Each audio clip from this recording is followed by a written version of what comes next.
Друзья, я вас всех приветствую. Гамарджоба по-грузински. Меня зовут Артем, и в этом видео я буду говорить про Грузию, в которую я не уехал, когда в России 21 сентября объявили о частичной мобилизации. Я остался вместе со своей страной.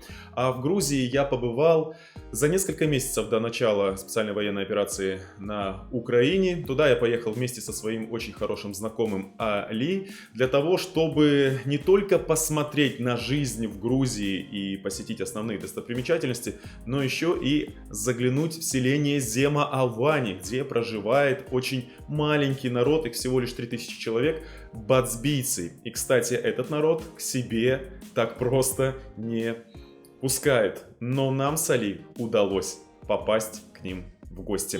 Если интересно, то прямо сейчас подписывайтесь на мой канал, ставьте лайк, нажимайте на колокольчик, чтобы не пропускать мои следующие новые видео. Пишите ваши комментарии по ходу просмотра этого блога. Ну и, конечно, никуда не уходите. Оставайтесь со мной. Погнали в Грузию.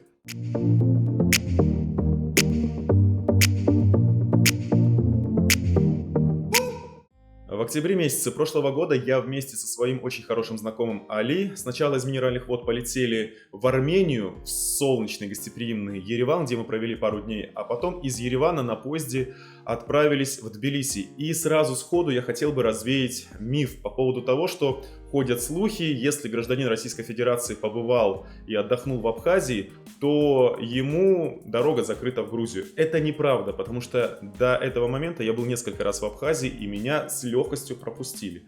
Потому что нет здесь ничего особенного. И плюс у меня не было никакой печати, да, абхазской, чтобы меня не пропустили в Грузию. Все хорошо, там к этому относятся с пониманием и очень-очень любят гостей. Ну а вы обязательно смотрите это видео до конца, и вы узнаете, кто мне подарил этот флаг. Потому что я флаги никогда не покупаю. Мне их могут только подарить, а это очень важный, бесценный, как говорится, подарок.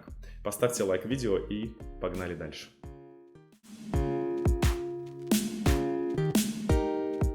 На поезде из Еревана я вместе с Али благополучно доехали до Тбилиси. Кстати, это был мой 4-й визит за все время моих путешествий, а у Али 2-й.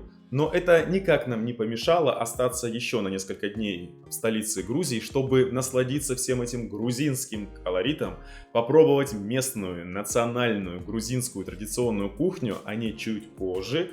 И, конечно же, пообщаться с местным населением, с грузинами и узнать о том, как они живут, чем они дышат и, конечно же, как они относятся к нам, к россиянам. Это было на тот момент тоже немало важно.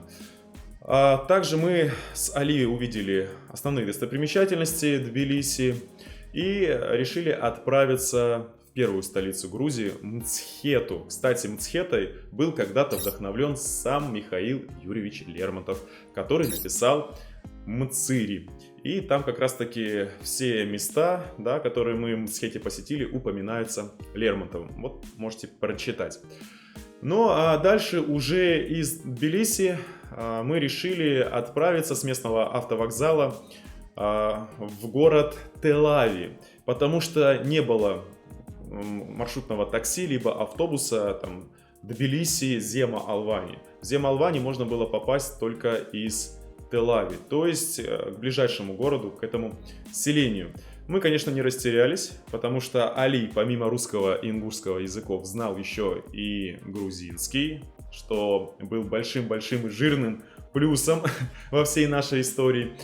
Мы нашли, в общем, маршрутное такси Тбилиси-Тель-Ави и поехали на нем до Зема-Алвани. Когда мы доехали до Тель-Ави, конечно, там была небольшая заминка и проблема. Мы стали искать местный автовокзал, откуда отправляются маршрутки. Ну и параллельно этому еще заглянули по пути на местный рынок. Узнали, что здесь где-то ходит маршрутка в Зема-Алвани. Будем искать сейчас. И здесь люди тоже занимаются торговлей. И еще по дороге я видел, сколько виноградников растут. Я не знаю, я со счету сбился, сколько стоят винных заводов. Здесь, ну, очень красивые свежие фрукты, овощи, зелень. Где клубник? А почем он? Или земляник? Это клубник. Ну, я даже не знаю. Да, середины. Да. Середина сентября, здесь клубника. Сколько? 7 лари, килограмм. 1 килограмм. Достань там из кармашка. Есть у тебя? Так ее где-то нам помыть нужно будет. На самом деле в Тель-Авиве я с Али долго не искали остановку, потому что грузины очень внимательный, гостеприимный народ, и они всегда рады помочь гостям. Так быстро мы, в принципе, благодаря местным жителям нашли остановку, и там на остановке как будто сам Бог нам послал того парнишу в футболке с надписью «Чеченец». Ну, конечно же, мы с Али не растерялись и решили познакомиться с этим молодым вайнахом. И так как он очень плохо говорил на русском языке, он говорил только на чеченском и на грузинском, а так как Али по своей национальности ингуш, и, конечно же, он знал свой родной язык плюс грузинский, Али с ним пообщался, и нам многое удалось узнать. Ну, к примеру, что этот молодой вайнах проживает в другом селении, которое граничит как раз-таки с тем селом, которое нам было нужно, Зема-Алвани. А парниша проживает, в общем, в Ахмете. А в Ахмете проживают кистинцы, а кистинцы — это родственный народ для чеченцев. И, в общем, в этом грузинском селении Ахмета проживает он, его семья, а также очень много чеченцев. Кстати, он нас пригласил в гости, и даст Бог, как только уляжется весь этот конфликт и негатив, который связан с Украиной, я с Али с радостью отправлюсь в грузинское село Ахмета, чтобы поснимать жизнь кистинцев, да, и чеченцев в Грузии. Было бы неплохо. И вы знаете, после этого случая я в совпадение и случайности не верю. Ничего не бывает просто так. И получается почти как в том анекдоте. В маршрутке где-то в Грузии встретился русский, чеченец и ингуш. Как-то даже необычно. А в итоге, благодаря этому парню, мы сели на правильную маршрутку и доехали до Зема-Алвани. А вот с этого момента начались самые настоящие приключения. Вот и встретились где-то далеко-далеко в Тель-Авиве от России. В Грузии два вайнаха, ингуш и чеченец. Телефонами обмениваются. Может быть, мы все-таки заедем в Ахмету, посмотрим по времени. Вот я всегда говорю за братство народов и за братство ингушей и чеченцев, несмотря на всю эту грязную, вонючую политику. Вот видите, ребята молодцы. Я не знаю имя парня, потому что торопились на маршрутку, сейчас Али все узнает. Ему спасибо, Баркал, за то, что помог. Ну что, мы доехали до Зема-Алвани. После того, как я с Али доехали до Зема-Алвани, вышли из маршрутки, мы увидели небольшую башню. Конечно же, я с Али сразу к ней отправились, там рядом с ней присели. Эта башня была мини-копией сторожевой башни, которая мне напоминала ингушские башни. И здесь вот как раз-таки Али стал интересоваться, а кто нас должен встречать здесь в Зема-Алвани. Я ему сказал: никто. На что он очень сильно удивился и сказал: в смысле, ты что, не готовился? Ты не знаешь, где живут бацбийцы? Я говорю: нет, мы будем их вместе искать. И тут, в общем, Али призадумался. Я, конечно, не растерялся, так как мы очень плохо позавтракали и еще не обедали, я предложил Али найти местное кафе. Местные парни нам показали за угол, и я вижу, что нас не побить хотят, а накормить. Вон оно, кафе. Мы просто говорим, местных наслушались. И, в общем, как-то теперь балуемся. И как дураки говорим. Ладно, все. Как хорошо, что мы сюда пришли. Вот, например, заброшенный дом. Не знаю, я такие места люблю. Вот это должно быть кафе, но это не кафе, это одежда. И даже игровая комната. Тут идет стройка вовсю. Я не знаю, все обвалилось, но пытаются, наверное, отреконструировать дом. Ладно. Там кафе? О, я слепой. Вот оно кафе. Здравствуйте. А у вас кафе? Можно покушать? Это очень хорошо. Вовнутрь, да. Из России вам привет. Мы приехали. Да, правильно. Он ингуш, я русский. Мы сюда вдвоем. Мы хотим к бацбийцам просто. Они ему близкий народ. Бацбо, бацбийцы, цоватуши, на которых где-то тут живут у вас. Да, да. А мы понять не можем где. Вот. В нашем деревне. Да, а на такси нам сказали 3 километра. Они говорят, Да. И тут опять как будто сам Бог нам помог. Мы очень быстро нашли местное кафе, где познакомились с местными жителями, с грузинами, которые узнали, что Али ингуш. А я хочу напомнить, что ингуши считают грузин своими братьями, а грузины считают ингушей своими братьями. Это все связано с историей 1944 года, после того, как ингушей депортировали, и в 1956-1957 годах им разрешили вернуться. Грузины, да, вернули им все те земли, которые были переданы при сталинском режиме. А вот, к примеру, Северная Осетия решила не возвращать эти земли. Именно поэтому возникают и вспыхивают конфликты. И вот у меня в руках как раз два флага. Ингушский и грузинский. И два этих народа, они живут по соседству, живут в мире и согласии. В общем, не помещаются в кадр. Вот. Так вот, конечно же, грузины обрадовались, что Али ингуш, стали нас угощать.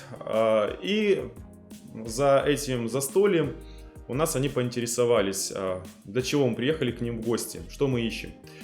И я с Али рассказали, что мы ищем бацбийцев для своего блога, потому что я выяснил, да, что бацбийцы — это родственный народ для ингушей, и вот хотел бы поснимать видео для своего блога. На что они нам сразу сказали, что это будет сделать сложно, потому что к бацбийцам не так легко попасть, и они всем подряд интервью не дают, но только серьезным средствам массовой информации, проверенным. Последний раз они как раз передо мной давали интервью каналу BBC. Но я же не BBC, вообще я приехал из России, меня ведь нужно проверить, с какой целью я это снимаю, для чего и так далее. И в итоге действительно это было загвоздкой. Мы, конечно же, очень вкусно пообедали. И дальше нас, грузины, повезли на центральную площадь.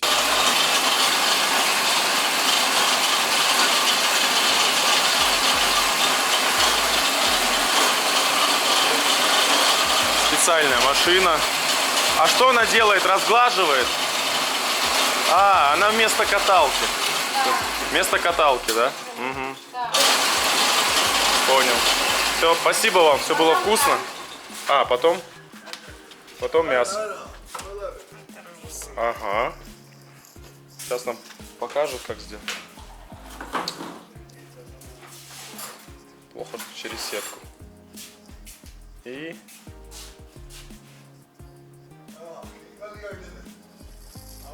Я знаю, ингуши, чачати я знаю. Чеченский тоже знаете? Ну, конечно, там. Да, и вот так получается хинкал. А потом он варится в воде, да? Он, либо на пару. Сразу. Сразу, да? Копченую там воду. Да. Такая красота получается. Да. Спасибо, вам здоровья. Да, спасибо за... Вкусно все было, за гостеприимство. Так. А нас сейчас повезут вот как раз... Он знает немножко грузинский. Не сюда, туда, да? Спасибо большое.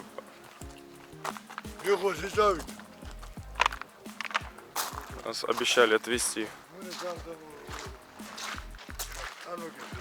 Это ваша, да, машина? Спасибо. У нас вот здесь грузинские настоящие мужчины решили помочь, чтобы мы добрались до бацбийцев. Не сами, а вот с сопровождением. ჟურნალისტები რაღაცეები რავი. Это про меня говорят. არაქცალია. Я же говорю, почувствуй себя в фильме ужасов. ო, კარგი, კარგი. Тут пила сзади стоит. Не просто так. Едем с неизвестными людьми куда-то. Прикольно, да? Мама, привет. И там опять случайность не случайна. На этой центральной площади недалеко находилась автомойка. И вот на этой автомойке Ризо, с которым мы чуть позже познакомились, мыл свою машину. А Ризо является, ну, так называемым лидером всего бацбийского сообщества. И он поинтересовался, с какой целью мы приехали, и почему мы хотим поснимать, для чего. И, в общем, сказал, что если мы готовы час подождать, то, в принципе, он не против. Я, конечно, разволновался, я не ожидал, что все так будет просто, и не ожидал, что Бог так будет мне с Али помогать. В итоге мы пошли пока пить кофе, да, с грузинами, и ровно через час он не приехал. Прошло где-то час 15, и мы увидели машину, как приехал, в общем, на этой машине его сын. А мы уж подумали, что все, точно, значит, что-то не так. На самом деле, мы же были, как говорится, спонтанные гости. А грузины — это все равно кавказский народ. И этот час, запас времени, нужен был для того, чтобы там семья, в общем, Ризо подготовилась к гостям. Ну, какой-никакой стол накрыть, но это же Грузия. И, в общем,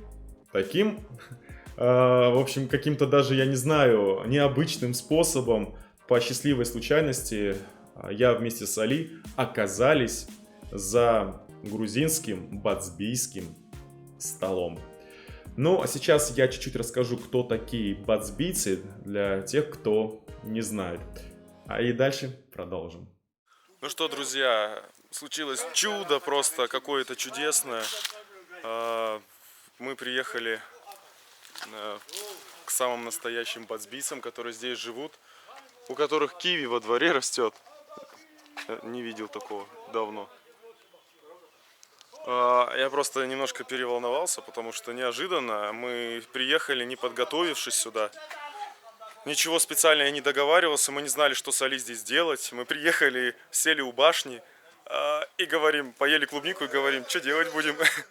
Бацбийцы, они же Цова-Тушины, это небольшой нахский народ на Кавказе, который проживает, как вы уже поняли, в Грузии на территории Кахетии.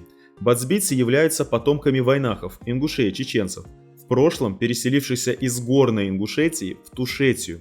На сегодняшний день бацбийцев насчитывается порядка около 3000 человек. Они исповедуют православие. Говорят на бацбийском языке, исторически знают грузинский, а также, конечно же, знают русский язык. Как пишет в первой половине 19 века ученый-языковед Цова-Тушинец Иов Цискаров, цовские и перекетельские тушины – суть кистинского происхождения из общества Галгай. Из-за того, что не было единого мнения между ингушами, чеченцами, а также бацбийцами и цова-тушинами по вопросу религии, потому что ингуши и чеченцы приняли ислам, а бацбийцы решили остаться при своей религии, быть в христианстве. Их пути разошлись. Именно по этой причине бацбийцы проживают на территории Грузии и покинули горную часть Ингушетии. И шкаф из моего детства. Ну, сервант там. Советский Союз, да. Почему его называли сервант? Потому что там хранили сервиз. Да, вот такой дом. Скромный, но душевный, красивый. Здесь вот Ризо и его семья проживают. Так и хочется сказать, это Грузия, детка.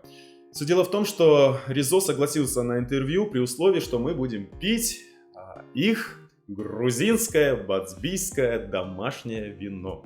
Но в конце концов, мы же в Грузии, по-другому и быть не могло. Но я знал, что Али не пьет, и его религия это запрещает, ему даже нельзя находиться за столом, где распиваются спиртные напитки, поэтому я принял решение вручить ему свою камеру, чтобы он контролировал процесс, в общем, нашего разговора и запечатлил все это на камеру.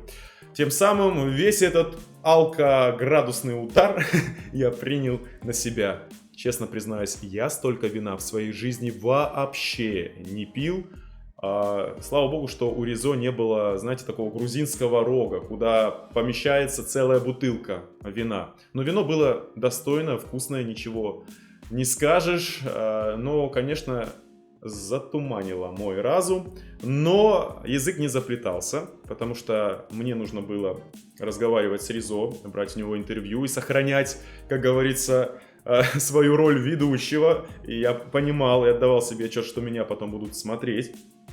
Поэтому я записал все в деталях.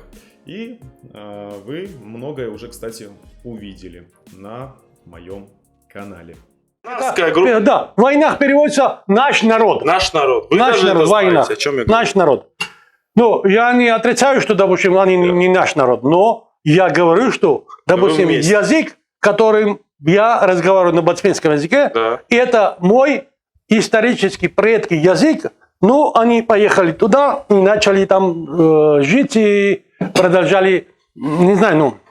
Так что очень много, даже на грузинском языке, я спрашиваю, допустим, что такое самотхе, Михаил? Угу. Самотхе, что такое? На бацминском переводится самотхе, сули самзеуш. Ситва ситвит.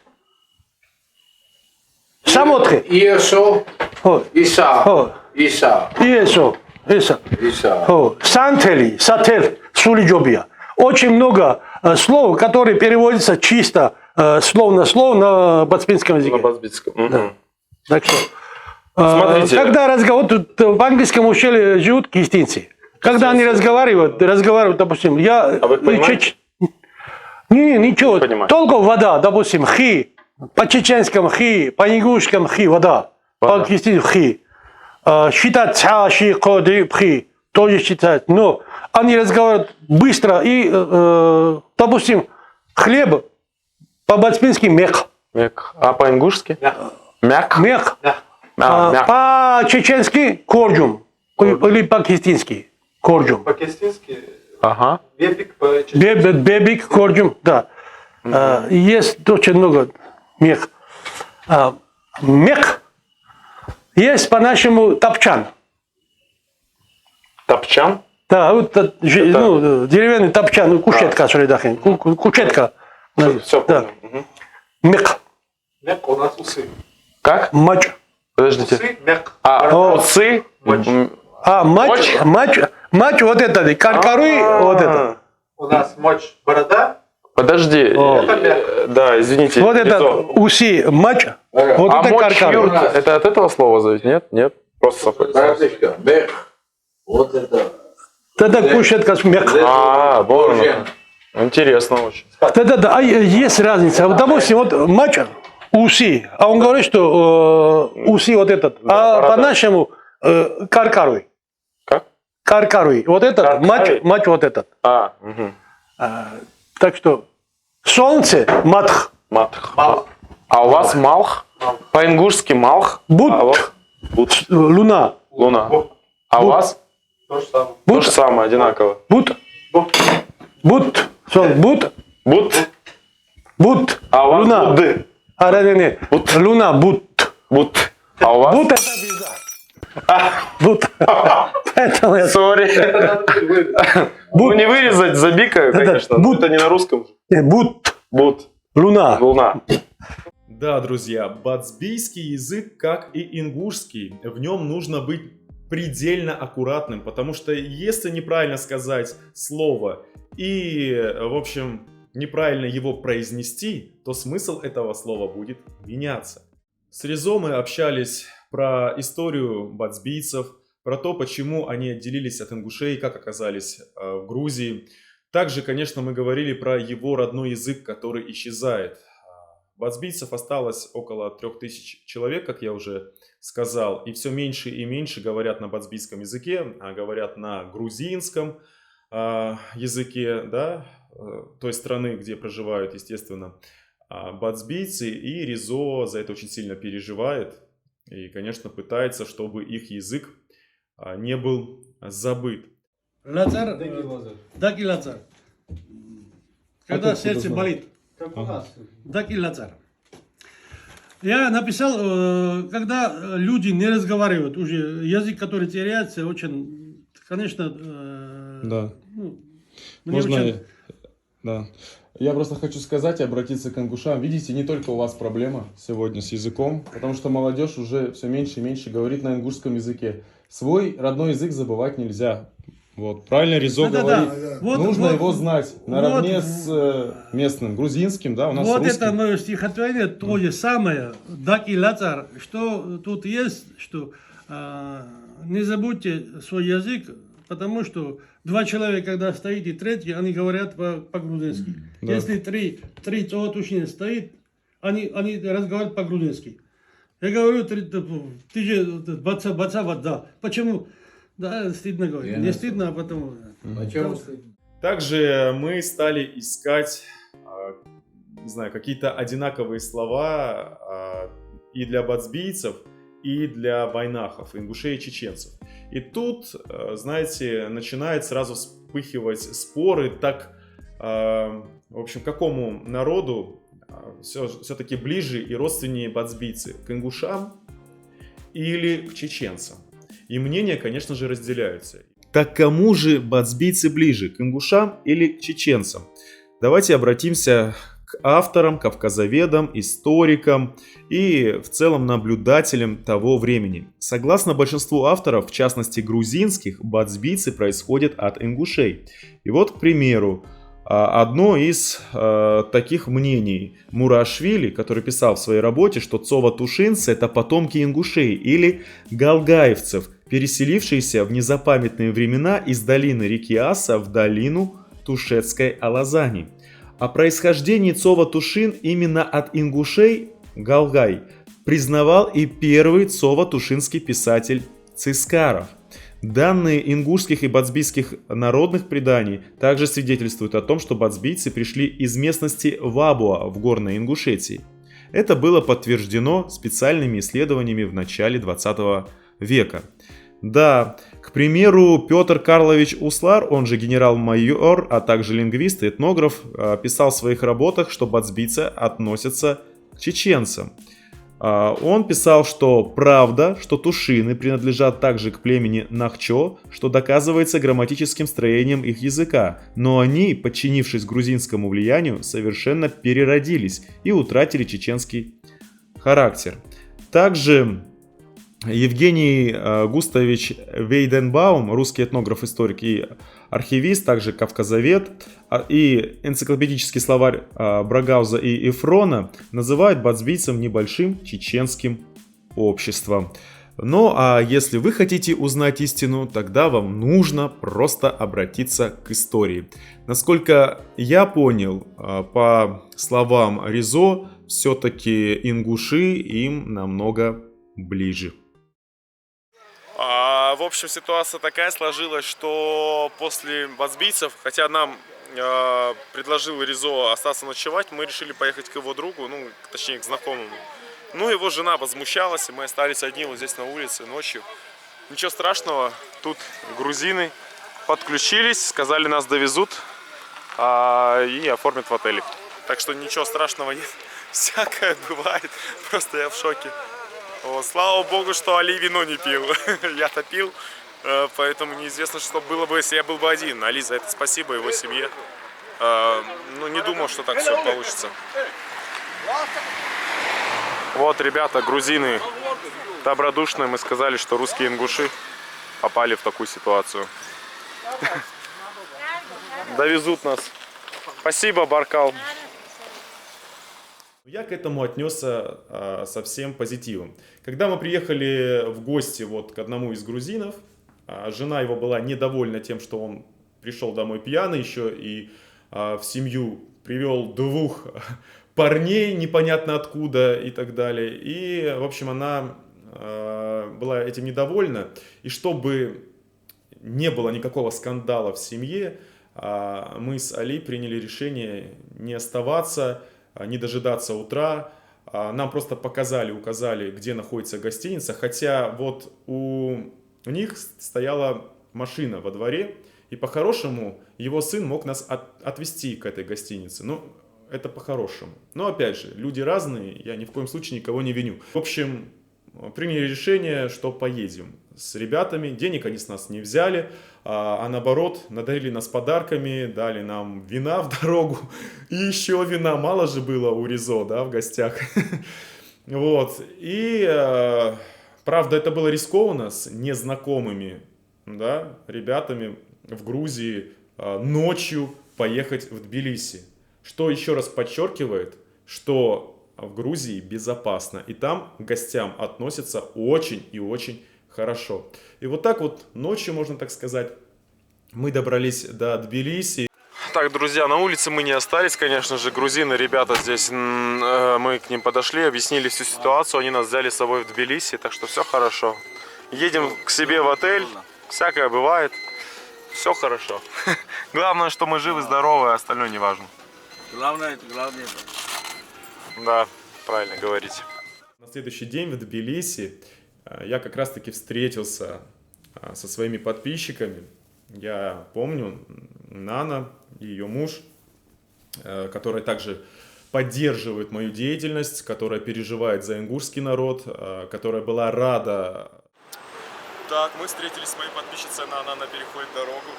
Несет нам картину. Камарджоба.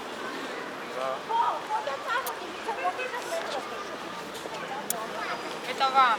Это подарок. Да, это вот ингушам такой, может, не совсем, но это рисовалось для них именно. Хорошо. Там А со что это смыслом, значит? не знаю, что это. Это твой голос, твой глаз. Вот это. Ага. А Это вот когда у них все будет хорошо, я надеюсь, очень скоро.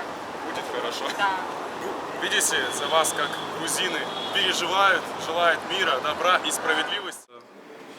Это гибжали. Гибжали. Да, это сулгуни. То есть сыр такой вот молочный, плавленый в соусе, как в сметанном соусе. Это, местное, национальное. Так, это баклажан С орехами жареные, значит, с орехами, с приправами и с гранатом.